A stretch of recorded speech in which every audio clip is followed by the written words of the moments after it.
obviously enjoying seeing the United States burn up lots and lots and lots of missiles and interceptor munitions in the Middle East. So we'll be less happy and less able to provide those same types of weapons to Ukraine to fight against Russia. So on the war fighting side of things for Russia, this is great for them. This is a win-win. And meanwhile, Russia's other industry, oil and gas, is as happy as it's been in a long time because of the huge spike in oil and gas prices all over the world, as Russia's oil and gas competitors in the Persian Gulf all basically get knocked offline.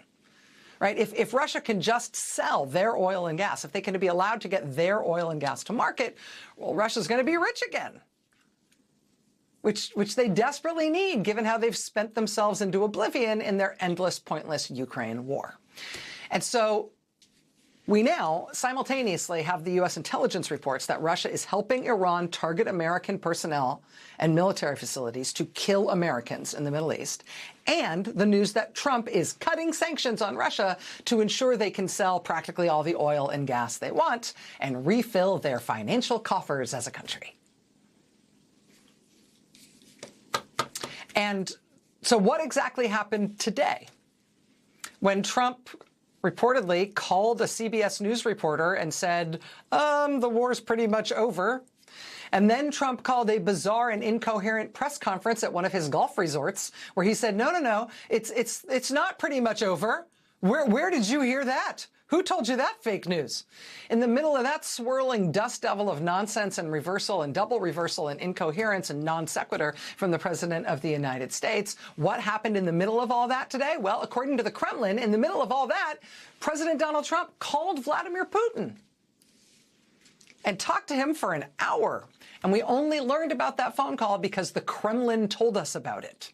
The White House didn't announce it. The Kremlin did. Did the White House even know Trump was doing that before the Kremlin told everybody it had happened? Did Trump just call Putin from his flip phone? Was it while he was playing golf? Was it even in the White House calendar that today was the day Trump was supposed to check in with his boss? Gulf War III continues. Gulf War I was because Iraq invaded Kuwait and we wanted to make them uninvade Kuwait. Gulf War II was because the George W. Bush administration wanted somewhere else to invade besides Afghanistan, so they made up a fantasy about Iraq having weapons of mass destruction when they didn't. Gulf War III is now, and Donald Trump started it, but for Gulf War III, there is still no coherent explanation from the president or the White House as to what exactly this is all for. Not even an obviously pretextual false reason like we had from George W. Bush. The president did unveil a new purported justification for the war today in his rambling press conference at his golf thing. He said, quote, "We're doing this for the other parts of the world. We're doing this for the other parts of the world." It's actually hard to argue with that one. That one might actually be true. The Wall Street Journal is now describing this as the most severe energy crisis since the 1970s. CNBC calls it the biggest oil supply disruption in history. Because there is no way to safely move it to market, Saudi Arabia has now cut its production of oil.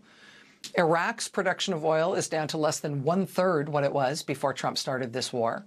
In Qatar and Kuwait and Bahrain, major energy companies have declared force majeure, which basically means they're saying, hey, act of God.